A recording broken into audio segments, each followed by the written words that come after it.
Now, you and I both know that we only ever made copies for limited personal archival use, but I'm not talking about you and me. I'm talking about the regular people, and they copied a lot of music illegally. For shame.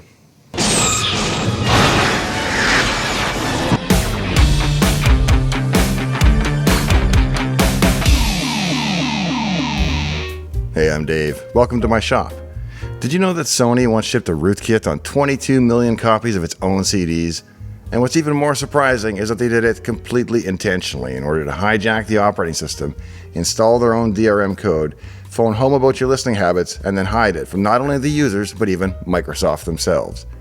And they did it by exploiting one of the very components that I was the dev manager for back at Microsoft way back in the day. I'm Dave Plummer, retired software engineer from Microsoft going back to the MS-DOS and Windows 95 days, and if you subscribe, I'll even let you sit in the front row. It's one of the tales from my Microsoft days that I've been putting off telling for a while because I've been a bit scared to talk about it. It was a little too close to home being one of my own components, and Sony's a pretty big company, but it's been more than 16 years at this point, so I figure I might as well let it all out. And the irony in all of this is that I'm actually something of a Sony fanboy. I mean, I'm literally recording this on a Sony FX3 camera, of which I own multiple, and I'll later watch it back on my Sony OLED TV as I listen to it on my Sony XBR receiver or my Sony noise-canceling headphones. So when I found out that Sony had used its collective might to basically exploit and attack one of my own components within Windows, I was more than a little shocked. But I need to back up. Let's jump in the Wayback Machine and travel to the year of my retirement from Microsoft, 2003, so I can set the stage.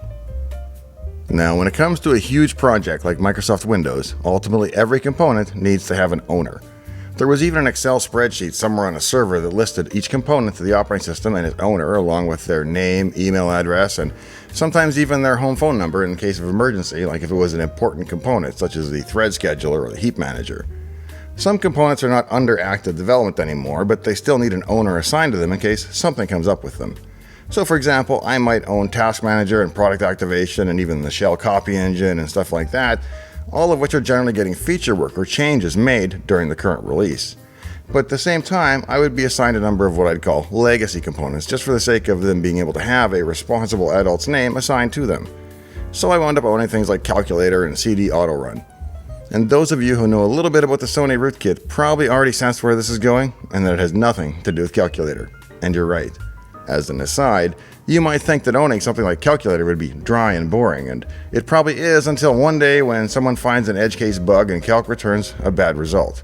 Well, it's never happened yet, thankfully. I mean, there are odd edge cases like subtracting 2 from the root of 4 doesn't always yield exactly 0, that sort of thing, but nothing like the old Pentium floating point bug where you'd get an outright wrong answer back from FDiv. But trust me, checking code into Calculator or being the name on the code review line can have a certain amount of pucker factor because the stakes involved are really high and the press would be really bad if you did make a mistake. CD Autorun was more like what you're thinking. A boring, staid old component that nobody loved, maybe a few people hated, and that normally just did its job year after year with few people noticing it. As its name implies, CD Autorun is code that runs inside the Shell's Explorer process. And when a new CD is inserted into the drive, it raises an event that the Shell monitors for, so it knows when and what has happened. When the drive is ready and the disk spins up, the Shell silently takes a peek at the disk to see if there's a setup program or similar that should be launched automatically. That way, when you put in a CD for a program or a game, it just starts. Your mom doesn't have to look up the name of the program to run in a manual or search around the disk for it with File Explorer. So it sounds like it could be a handy feature, and indeed most of the time it is. But it could also be the source of bugs if whomever authored the CD didn't do it properly, or if a CD that really shouldn't even be auto-running keeps popping up a useless window every time you insert it. Most of the time, however, auto-run was just something that people didn't think about at all because, like I said, it just did the same predictable thing every year. So while there was no major feature work planned for auto-run, there was still periodic maintenance done on it to make it easier for developers, a better experience for consumers, more reliable, more robust, and so on. And those features were all done by a French-Canadian fellow that worked for me at the time, whose name was Stéphane. Now, the French pronunciation of Stéphane doesn't come through Outlook very well, though, so he literally had to change his Microsoft alias a few weeks into his job there because too many people were misreading it or reading it lazily and calling him Stephanie. But I digress. Stéphane was a great engineer, and Autorun was a bit of a waste of his talents, but everybody's got to start somewhere, and that's kind of where he started. Little did he know how exciting it was going to become. Now, the story I'm going to lay out for you here today doesn't paint a very flattering portrait of Sony back in the early 2000s. For example, when pressed by a reporter about the Rootkit, a VP told the reporter, most people, I think, don't even know what a Rootkit is, so why should they care about it? Moreover, some of the attitudes towards the consumers were completely adversarial. Now granted, this was at a time when a lot of people were getting their music illegally with Napster and so on, but rather than run off and invent a great streaming service like Apple did, Sony was going to be content with ferociously defending its territory. To show what their attitude was like back in those days, consider what their senior VP had to say at an industry conference back then. The industry will take whatever steps it needs to protect itself. It will not lose that revenue stream, no matter what. Sony is going to take aggressive steps to stop this.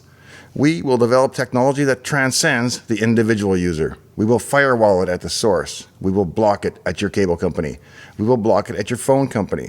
We will block it at your ISP. We will firewall it at your PC.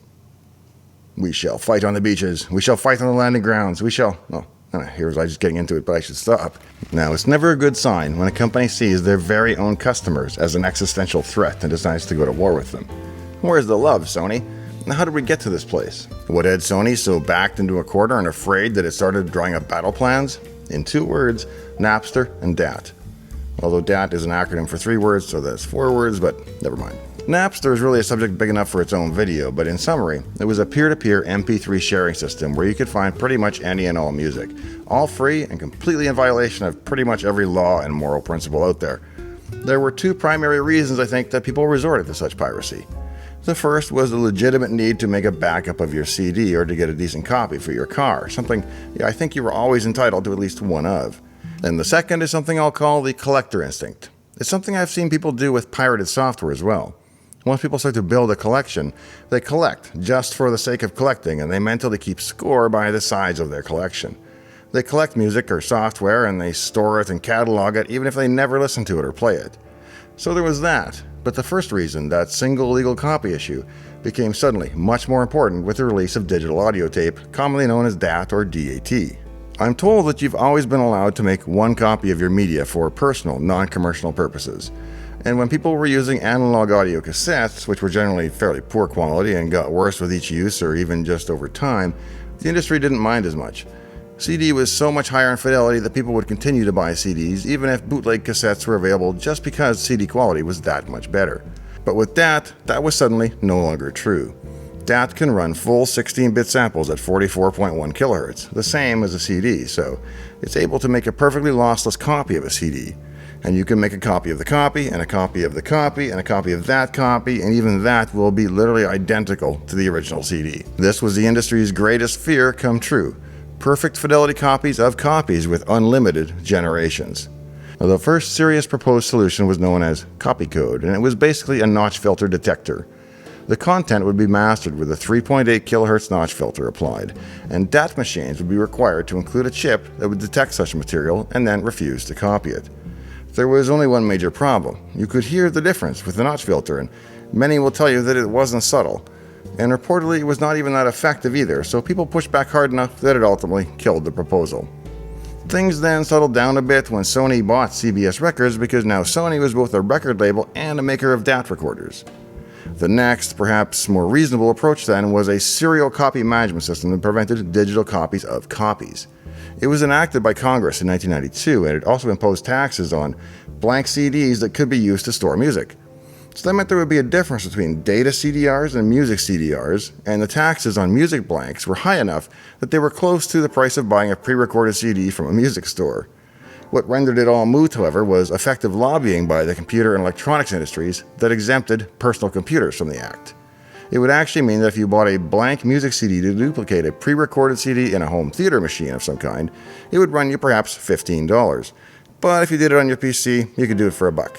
Seems like a bit of an oversight to me, but if nothing else, it set the stage also for the massive amounts of digital piracy that would erupt with Napster. Tons of software aimed at creating and consuming pirated music came out, and both Windows and the Mac introduced easy ways to rip and copy music tracks from pre-recorded CDs. You'll note that I'm just straight coming out and assuming this is usually piracy, and I'm straight out calling it that. Now, you and I both know that we only ever made copies for limited personal archival use, but I'm not talking about you and me, I'm talking about the regular people, and they copied a lot of music illegally. For shame. What no one knew or even suspected was how far Sony would go to protect its turf. What they did next was completely unprecedented. They rootkitted every Windows machine into which one of their protected CDs was inserted. So, let's talk about rootkits. Let's say you are a very bad man and you want to write some very bad software that does some very bad stuff. You write your very bad virus and you give it a name like benji.sys and you infect machines and so on, like a virus. But you are extra clever and you want to be elusive and hard to find and hard to remove. You're so clever, in fact, that you hack the Windows APIs for find first file and find next file so that when anyone, even the Windows shell or a virus scanner, for example, looks right in the folder where benji.sys lives, it just comes back empty. It's a ghost because you've hacked the APIs to lie and say it's not even there. Now, a command prompt or virus scanner will skip over it too, as I said, because not even Windows can see it at that level anymore. This is, of course, a problem, and it's one that super developer Mark Russinovich, now technical head of Azure at Microsoft, set out to solve. Back in 2006, he was working on a tool called Rootkit Revealer that would, as you can likely guess from the name, detect rootkits. It did so by doing things at the lowest level possible, down at the NT core APIs or even the driver level, and then up at the highest level and comparing the results. Anything below the level of your hacked API will still see benji.sys, but it will be invisible to everything above it. By comparing the results of a very low-level enumeration with the high-level API calls, Rootkit Revealer would detect any discrepancy as a potential rootkit attack. One day, when Mark was working on the latest version of Rootkit Revealer, it set off the cloaking alarm. He was surprised, as he's quite careful about installing software only from reputable sources, so how could he have picked up a rootkit? All the normal scans came back empty, so he did what folks like Mark do in such a situation. He broke out the kernel debugger to get medieval on it. On a 32-bit system, the Windows kernel normally lives in an address range that always starts with 8, so all the service routines live up at 8 bajillion hex. Code loaded by the user later will be located somewhere else entirely, like at a high address starting with an F. A quick look through his system kernel service table revealed at least 2 obviously patched functions. On closer inspection, he verified that those patched functions were pointing to driver code living in a file that was cloaked. There. That distortion, see it? Now, while you can't see a file that's cloaked in this manner, it's still there. And you can load and access it if you know its full path. So, equipped with this knowledge, he simply copied the cloaked driver file to a new folder, where he was able to see it, and then he was able to load it into the IDA Pro disassembler and take a closer look at the code. Mark being Mark, the first thing he did was find a bug in it, like the fact that it allowed for unloading the driver, which a shimmed piece of code like that can never actually do, as somebody might be about to just execute it and there's no way to inform them or prevent that from happening, which leads to a blue screen. Mark spent a good deal of time on the technical trail of the rootkit, and I'll include a link to his blog in the video description that details most of it. Long story short, however, what he confirmed is that Sony had installed the rootkit on his machine and that it was DRM, or Digital Rights Management Software, better known as copy protection. He must have acquired it when he had inserted one of their music CDs into his machine at some point. The technology had apparently come from a developer known as First for Internet originally, and Sony's decision to use it on music CDs meant that it was included on some 52 different titles. They called it Extended Copy Protection, or XCP for short. Over 22 million CDs would be shipped with some form of copy protection in this period, and 2 million of those would be specifically the XCP rootkit variant. The estimates for how many machines were ultimately infected range from a few 100,000 to over 1 million. Depends on how you're counting which version of the rootkit, and there was 2, and one was kind of worse than the other, but both are similar and don't get permission, and so I'm kind of lumping them in together, but I want to talk about XCP in particular. The XCP protection prevented you from ripping the raw audio tracks off of the CD. The software remains resident in the user's system, intercepting all accesses of the CD drive to prevent any media player or ripping software other than the one included with XCP itself from accessing the music tracks of the Sony CD. It didn't matter which CD ripping software you used because it was done down at the driver level. And of course, since you couldn't read or play the tracks yourself, you couldn't duplicate them either, which was the primary intent of the whole thing. You might be surprised that so many people would willingly agree to install such a thing. Well, it helps that it didn't matter whether you accepted the EULA, that big license agreement that you normally skip over during setup, or not. According to Wikipedia, if you declined, it still got installed. Of course, the EULA didn't even mention the copy protection system anyway, so I guess it's not surprising or meaningful in the end anyway. Aside from the legal and ethical questions surrounding the secret rootkitting of up to 1 million machines, Russinovich's technical analysis of the rootkit code revealed a number of other concerns. First, it contained bugs and security holes that could be exploited by malicious worms and viruses. Because it was buggy and ran down within the kernel, any such exploits provided instant privilege escalation to administrative rights. Next, he noted that it was always running in the background, consuming both CPU and memory, regardless of whether a CD was even inserted or not. And as mentioned earlier, it contained bugs and design defects that meant attempts to stop and start the driver could blue screen the entire machine. And finally, it provided no uninstaller and cloaked itself in such a way that anything but a truly surgical and expert attempt to remove it could yield a system that wouldn't boot or that would boot with missing drives. Soon after Mark's mention of the problems, several Trojans and worms were released by hackers that exploited XCP security holes. Some were intended simply to aid cheating in online games, but others were more sinister. Sony had said that people didn't know what a rootkit was anyway, so why should they care? But now that they knew, the computing public was by and large outraged when they found out. And Sony was forced to release a removal tool. Now the only problem was that it didn't actually remove the rootkit, it merely uncloaked it. Better yet, in order to even download the removal tool, you had to sign up with your email address and agree to receive bulk emails from third-party marketing companies, at least according to the included privacy policy that you were required to accept in order to proceed through the process. As icing on the cake, the uninstaller, which as I said didn't even really work, also installed an ActiveX control marked safe for scripting that contained backdoor methods. Microsoft responded by using a little-known method known as the ActiveX kill bit to remotely disable that ActiveX control. But perhaps I've said too much. Eventually, Sony did release a new and improved removal tool, which is both new and improved in the sense that it actually did something. Sony continued to promise that there were no security risks associated with the anti-piracy technology, despite multiple reports of viruses and malware actively exploiting it. Ultimately, the U.S. CERT branch of the Department of Homeland Security issued an advisory about the dangers of the Sony rootkit, along with helpful advice such as do not install software from sources that you do not expect to contain software such as an audio CD.